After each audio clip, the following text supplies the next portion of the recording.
L'actualité ce matin marquée par plusieurs explosions à Kiev il y a à peu près une heure. La capitale ukrainienne qui n'est plus épargnée par les bombes russes. Bonjour Nicolas Tonev. Bonjour Fanny, bonjour à toutes et à tous. Vous êtes notre envoyé spécial à Kiev où le jour se lève, réveil particulièrement violent pour les habitants. Oui, la guerre a sonné le réveil à 5h03 ce matin, le temps d'entendre les détonations et de regarder l'heure. Alors selon les autorités ici, 3 quartiers de Kiev ont été touchés dans des frappes russes. Il y a une certitude sur un quartier résidentiel de l'Ouest qui se situe à proximité d'une zone extrêmement disputée entre l'armée ukrainienne et les forces russes. Les autres quartiers ne sont pas précisés pour l'instant car les autorités essaient de donner un minimum d'informations pour que les Russes ne puissent pas réajuster les tirs derrière. Mais ce sont bien les zones résidentielles qui sont atteintes. Et cela confirme les impressions d'hier de cette pression autour de la ville.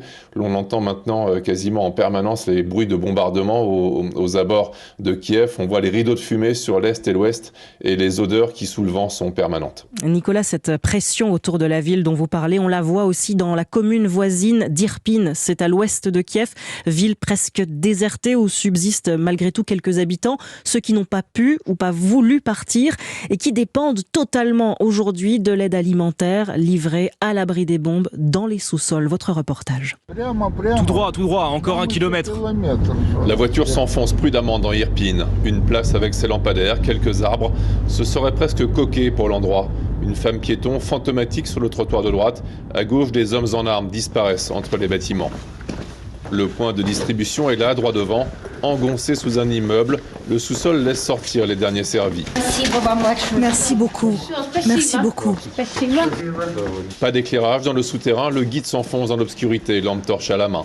On va où? Bonjour. On donne de la nourriture. Il y a beaucoup de gens aujourd'hui. On donne du lait pour les enfants, on a des biscuits, des conserves de viande. C'est ce qui reste d'aujourd'hui. On a aussi des pommes. Juste assez pour une journée, pas plus. Il n'y a plus de carburant pour les générateurs, on a eu 2-3 heures de fonctionnement, alors les gens sont venus recharger aussi leur batterie. Ils ont pris de la nourriture et sont partis. Les réserves sont ridicules. Quand l'aide humanitaire n'arrive pas, il n'y a plus rien à donner le lendemain ou le surlendemain. D'où l'intransigeance des responsables envers les retardataires à l'entrée du souterrain. Il n'y a plus grand-chose en fait. Tu reviendras demain. D'accord, je reviendrai. Vous n'allez pas en mourir, hein, ça suffit grand-mère, ça suffit. Elle ne proteste pas. Ceux qui restent ici ne protestent plus. Ils tiennent.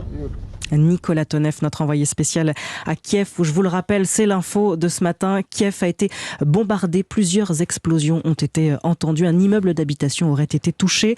Notez que la guerre en Ukraine, depuis 20 jours, ce sont 2,8 millions de réfugiés selon l'ONU, 13 500 sont arrivés en France.